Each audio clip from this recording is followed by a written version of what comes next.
नमस्कार दोस्तों, सैमसंग की S23 सीरीज के लिए One UI बेटा 6 यानी कि एंड्रॉइड 14 का बेटा वर्जन इंडिया में भी स्टार्ट हो चुका है। इंडिया में बेटा प्रोग्राम की शुरुआत बेटा 2 से हुई है। अगर आपने अभी तक इसके लिए एनरोल नहीं किया है तो इसके मैं स्टेप्स आपको बता देता हूँ। इसके लिए आपको सैमसंग मेंबर्स ऐप पे जाना है। ऊपर जो बैनर चल रहे हैं, इन्हीं बैनर में एक बैनर पे लिखा होगा One UI बेटा प्रोग्राम। इसी बैनर पर क्लिक करके आप अपना रजिस्ट्रेशन कर सकते हैं। बैनर पर क्लिक करने के बाद हमें रजिस्ट्रेशन की पूरी डिटेल दिखाई देती है।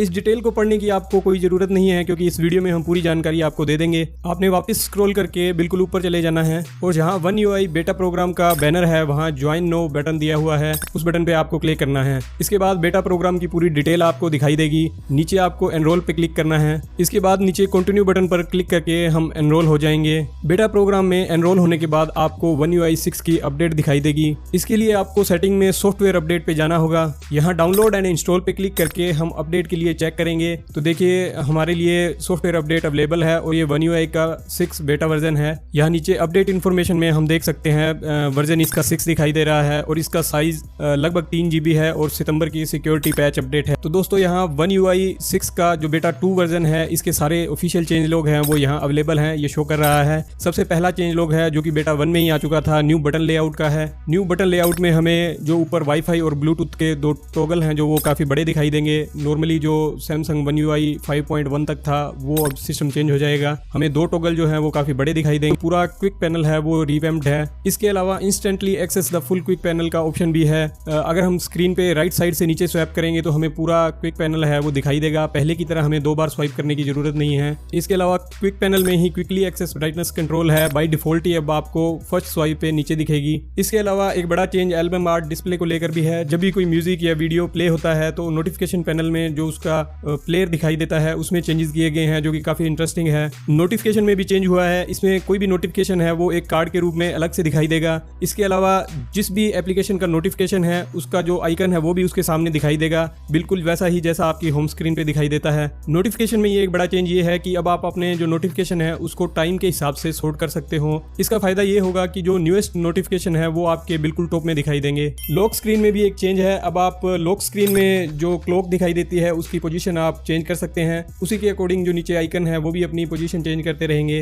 होम स्क्रीन पे भी चेंज है जिसमें सिंप्लीफाइड आइकन लेबल्स है, यानी कि जिस भी एप्लीकेशन के आगे जैसे सैमसंग मेंबर लिखा है तो जो सैमसंग है वो हटा दिया गया। ऐसे ही सैमसंग की सभी एप्स में किया गया है। One UI 6 इंस्टॉल करने के बाद एक आपको मेजर चेंज दिखेगा, वो है इसकी डिफॉल्ट फॉन्ट में चेंज का, क्योंकि इसकी डिफॉल्ट फॉन्ट जो है वो चेंज कर दी गई है और ये काफी स्टाइलिश और अच्छी फील होती है। मल्टीटास्किंग के लिए भी एक बड़ा चेंज आया है। अगर आपने कोई एप्लीकेशन पॉपअप विंडो में खोल रखी है और आप रिसेंट बटन पे क्लिक कर देते हैं तो वो जो विंडो ओपन होती है वो हाइड हो जाती है। वो इसमें सुधार किया गया है। अब वो विंडो हाइड नहीं होगी, वो आपकी पॉपअप के रूप में दिखाई देगी। सैमसंग कीबोर्ड में भी कुछ न्यू इमोजी का डिजाइन चेंज किया गया है जो कि काफी अच्छी और फ्रेश फील दे रहा है। अब कोई भी पिक्चर या वीडियो शेयर करने पर आपको उसका प्रीव्यू शेयरिंग मेन्यू में ही दिखाई दे जाएगा, जिससे आप ये आइडेंटिफाई कर सकते हो कि आप वही चीज शेयर कर रहे हो जो आप करना चाहते हो या कहीं कुछ गलत सेलेक्ट हो गया है शेयर करने के लिए। इसके अलावा वेदर विजिट में भी चेंजेस आए हैं और ये काफी नई फील दे रहा है। कैमरा में सबसे बड़े चेंजेस आए हैं। कैमरा विजिट है जिसमें आप किसी भी मोड को एक विजिट के रूप में होम स्क्रीन पे सेव कर सकते हैं और डायरेक्टली उसे होम स्क्रीन से ही एक्सेस कर सकते हैं। वाटरमार्क के लिए अलाइनमेंट के ऑप्शन दिए गए हैं। अब आपको कैमरा स्क्रीन पे ही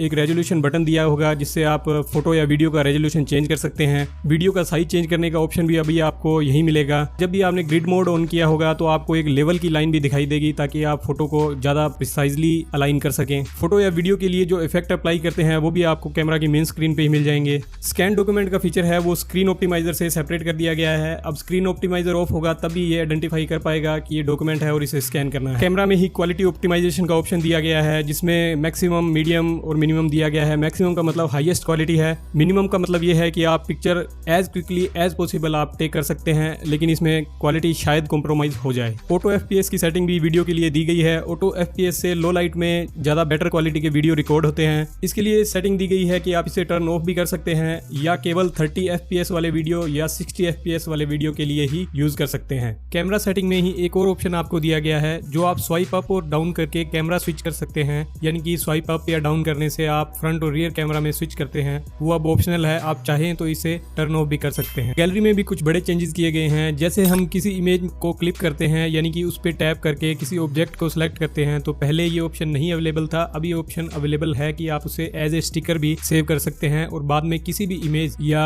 किसी वीडियो में आप उसका यूज कर सकते हैं। स्टोरी में भी एक चेंज है, इसमें आप किसी भी स्टोरी को जब आप ओपन करते हैं तो उसे स्वाइप अप करके आप उसके जो पिक्चर्स या वीडियो वगैरह यूज हुई है उसके अंदर उसको आप चेक कर सकते हैं, उनका थंबनेल व्यू आपको मिल जाएगा और आप चाहें तो वहीं से उससे रिमूव या कुछ और पिक्चर ऐड करना चाहें तो वो भी कर सकते हैं। गैलरी में एक और फीचर ऐड किया गया है जो कि आईफोन से कॉपी किया गया है। जैसे आईफोन में ड्रैग एंड ड्रॉप अपने कर सकते हैं 2 हाथ का यूज करके, बिल्कुल वैसे ही इसमें एक हाथ से आप किसी पिक्चर को होल्ड करके सेलेक्ट कर सकते हैं, उसके बाद दूसरे हैंड का यूज करके आप उसे किसी और जगह पे पेस्ट कर सकते हैं। गैलरी में एक और चेंज किया गया है जो कि काफी इंटरेस्टिंग है। अब आप किसी भी पिक्चर को एडिट करने के लिए स्वाइप अप करें तो आपको जो एडिटिंग के ऑप्शन है वो स्वाइप अप करने पर जो डिटेल मिलती है वही मिल जाएंगे और आपको एडिटिंग के लिए कोई अलग से ऑप्शन यूज करने की जरूरत नहीं पड़ेगी। फोटो एडिटर में एक बड़ा चेंज है जो कि काफी इंटरेस्टिंग है और मुझे पर्सनली बड़ा पसंद है कि किसी फोटो में अगर आप कोई चेंजेस कर देते हैं, कोई ड्राइंग, स्टिकर या टेक्स्ट लिख देते हैं तो उसको सेव करने के बाद भी आप उसमें चेंज कर सकते हैं। फोटो एडिटर में ही अंडू, रीडू के ऑप्शन दिए हैं ट्रांसफॉर्मेशन, फिल्टर और टोन्स के लिए। आप चाहें तो उन्हें अप्लाई करके अंडू कर सकते हैं। इसके अलावा एनहेंस्ड लेआउट दी गई है, जो पर्सपेक्टिव ऑप्शन दिए गए हैं वो कंबाइन किए गए हैं ट्रांसफॉर्म मेन्यू में। जब भी आप कोई कस्टम स्टिकर क्रिएट करते हैं तो आप उसे ड्राइंग टूल का यूज करके पहले से ज्यादा पर्सनलाइज कर सकते हैं। कुछ नए तरह के टेक्स्ट फॉन्ट और बैकग्राउंड भी दिए गए हैं। One UI 6 का एक बड़ा चेंज है इसका वीडियो एडिटर यानी कि स्टूडियो। One UI 6 के अंदर स्टूडियो को इंट्रोड्यूस किया गया है जो कि एक प्रोजेक्ट बेस्ड वीडियो एडिटर होगा, जैसा कि अपने नॉर्मली वीडियो एडिटर जो मोबाइल में यूज करते हैं बिल्कुल उन्हीं की तरह। इसमें थोड़ी और कॉम्प्लेक्स और पावरफुल एडिटिंग हो सकती है। दूसरे वीडियो एडिटर्स की तरह इसमें टेक्स्ट, क्लिप्स, स्टिकर, ऑब्जेक्ट वगैरह अपने ऐड कर सकते हैं जो कि पहले बिल्कुल भी अवेलेबल नहीं था। किसी भी प्रोजेक्ट को अपने सेव करके बाद में इजीली एडिट कर सकते हैं जैसे कि अपने normally third party video editors में करते हैं। गैलरी में अगर आप कोई वीडियो को ट्रिम करते हैं तो आपको एक ऑप्शन मिलेगा कि आप उसी वीडियो को सेव करना चाहते हैं या इसको सेव एज ए कॉपी करना चाहते हैं। सैमसंग हेल्थ में भी चेंजेस किए गए हैं, नई फॉन्ट दी गई है, जो होम स्क्रीन है वो रीडिजाइन की गई है और इसके अंदर आपको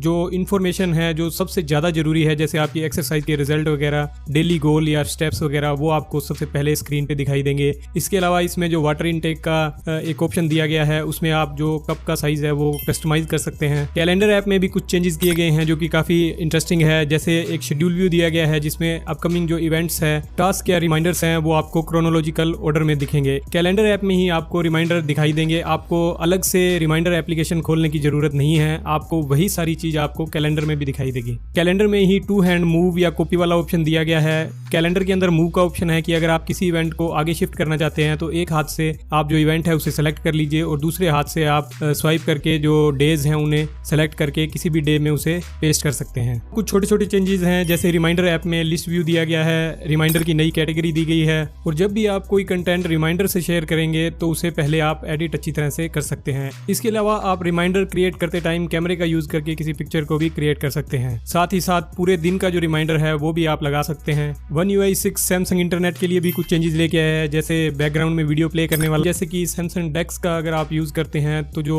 टैब्स हैं वो आपको लिस्ट व्यू में 2 कॉलम में शो होगी जिससे कि वो इजीली एक्सेस हो सके और आप एक बार में ज्यादा कंटेंट स्क्रीन पर देख सकें। 2 हैंड यूज करके आप बुकमार्क्स वगैरह वो उन्हें एक टैब से दूसरी टैब में मूव कर सकते हैं। स्मार्ट सेलेक्ट है, इसमें भी कुछ चेंजेस किए गए हैं, जैसे कि आप कोई अगर इमेज पिन कर देते हैं स्क्रीन पे तो आप उसको रीसाइज भी कर सकते हैं और उसमें अगर कोई टेक्स्ट है तो उसे भी एक्सट्रैक्ट कर सकते हैं। मैग्नीफाइड व्यू के अंदर भी चेंजेस है ताकि आप किसी भी परफेक्ट स्पॉट को अगर मैग्नीफाई करना चाहते हैं तो वो भी आप कर सकते हैं। बिक्सबी टेक्स्ट कॉल जो कि काफी इंटरेस्टिंग चीज है, इसमें भी कुछ चेंजेस किए गए हैं। अब आप इसमें कस्टमाइज ग्रीटिंग ऐड कर सकते हैं। अगर आपने कोई कॉल पहले से अटेंड कर रखी है और आप उसे बिक्सबी पे डालना चाहते हैं तो वो भी आप इसमें डाल सकते हैं। ये काफी इंटरेस्टिंग ऑप्शन है। मोड्स एंड रूटीन में आप लॉक स्क्रीन जो है आपके मोड के हिसाब से लगा सकते हैं, जैसे ड्राइविंग, वॉकिंग, एक्सरसाइजिंग वगैरह के मोड हैं जो उसी के अनुसार आपकी लॉक स्क्रीन हो जाएगी। न्यू कंडीशन दी गई है, जैसे कि आप अगर कोई मीडिया प्ले करते हैं तो आपका पर्टिकुलर रूटीन है वो शुरू हो जाए। आपके रूटीन के अकॉर्डिंग ही आपके सैमसंग का कीबोर्ड भी चेंज हो सकता है, ये भी काफी इंटरेस्टिंग चीज है। स्मार्ट सजेशन में भी कुछ चेंजेस किए गए हैं, जैसे कि अलाइनमेंट है जो आइकन्स का उसे चेंज किया गया है ताकि वो जो होम स्क्रीन में और जो आइकन अवेलेबल हैं उनके साथ वो मैच कर सके। इसके अलावा कस्टमाइजेशन का ऑप्शन है, जैसे आप ट्रांसपेरेंसी वगैरह उसकी सेट कर सकते हैं। फाइंडर ऐप में भी कुछ चेंजेस किए गए हैं, यानी फाइंडर ऐप में अगर आप कोई एप्लीकेशन सेलेक्ट करते हैं तो उसे टच और होल्ड करके आप उसके जो क्विक एक्शन है उसको वहीं पे परफॉर्म कर सकते हैं। माई फाइल्स में भी कुछ चेंजेस किए गए हैं, जैसे आपको रिकमेंडेशन दी जाएगी कि ये अननेसेसरी फाइल है, इसे आप डिलीट कर दीजिए। इसके अलावा एक जो बड़ा चेंज है वो है इंटीग्रेट ट्रैश विद गैलरी। जो गैलरी की ट्रैश है और माई फाइल की ट्रैश है वो दोनों सेम रहेगी। इसका मतलब ये है कि अगर आपने किसी इमेज इमेज, वीडियो या फाइल को आपने माई फाइल या गैलरी के अंदर डिलीट किया है तो वो आपको माई फाइल की ट्रैश और गैलरी की ट्रैश दोनों में दिखाई देगी। इसके अलावा माई फाइल में भी 2 हैंड वाला जो ऑप्शन है वो दिया गया है कि आप एक हैंड से किसी भी इमेज या फाइल को कॉपी कर सकते हैं और उसके बाद आप दूसरे हैंड का यूज करके किसी फोल्डर में नेविगेट कर सकते हैं और वहां उसे पेस्ट कर सकते हैं। सैमसंग पास को लेकर एक बहुत बड़ा अपडेट आया है जिससे कि आप जो वेबसाइट हैं उनमें सेफर साइन इन कर सकते हैं यूजिंग पास की के 2 मुख्य फायदे हैं। एक तो ये आपके फोन में ही स्टोर होती है, दूसरा अगर किसी वेबसाइट पे आप पास की यूज करते हैं और उस वेबसाइट पे सिक्योरिटी ब्रीच होता है तो वो आप बिल्कुल उससे सेफ रहेंगे क्योंकि आपकी ऐसी कोई भी इन्फॉर्मेशन उस वेबसाइट को नहीं गई है। सेटिंग ऐप में भी एक अच्छा चेंज आया है। जैसे अगर आपने एयरप्लेन मोड ऑन किया है और उसके बाद आप वाईफाई ऑन करते हैं या ब्लूटूथ ऑन करते हैं तो नेक्स्ट टाइम ये रिमेंबर रखेगा कि आपने एयरप्लेन मोड के बाद वाईफाई ऑन किया था, तो नेक्स्ट एयरप्लेन मोड जब आप ऑन करोगे तो आपका वाईफाई ऑन रहेगा। या अगर आपने ब्लूटूथ ऑन किया है उस टाइम तो आपका ब्लूटूथ ऑन रहेगा। इसके अलावा सेटिंग के अंदर बैटरी के लिए डेडिकेटेड सेटिंग दी गई है। जैसे हम आईफोन की सिक्योरिटी की ज्यादा प्रेज करते हैं कि आईफोन में ज्यादा सिक्योरिटी है, प्राइवेसी ज्यादा है, वैसे ही सैमसंग जैसे नोक्स की सिक्योरिटी और अब नए नए फीचर लाकर उसको कैच करने की कोशिश कर रहा है। जैसे ये नया ऑटो ब्लॉकर फीचर आपको एक नए लेवल की सिक्योरिटी प्रोवाइड करवाता है। इस फीचर को ऑन करने के बाद आपका फोन है वो किसी अननोन ऐप को नहीं इंस्टॉल कर पाएगा, मॉलवेयर की भी चेकिंग करता रहेगा। साथ ही आपको ये प्रोटेक्शन भी देगा कि आपकी यूएसबी के थ्रू कोई मैलिशियस प्रोग्राम या कमांड आपके फोन में रन ना हो पाए। एक्सेसिबिलिटी में मैग्निफिकेशन से रिलेटेड चेंजेस किए गए हैं। आप मैग्निफिकेशन विंडो को अब कस्टमाइज कर सकते हैं, फुल स्क्रीन, पार्शियल स्क्रीन या फिर allow switch between the two. Accessibility में ही एक और चेंज है जो कि आपके कर्सर की थिकनेस को लेकर है। ये थे One UI बेटा 2 तक के सभी चेंजेस। अगर आपको ये सारे चेंजेस और ये वीडियो पसंद आया तो आप वीडियो को जरूर लाइक करें। इसके अलावा हमारे चैनल को भी सब्सक्राइब करें। अपने यारों, दोस्तों, मित्रों के साथ ये वीडियो शेयर जरूर करें। मिलते हैं आपसे एक नए वीडियो में एक नई जानकारी के साथ। तब तक के लिए जय।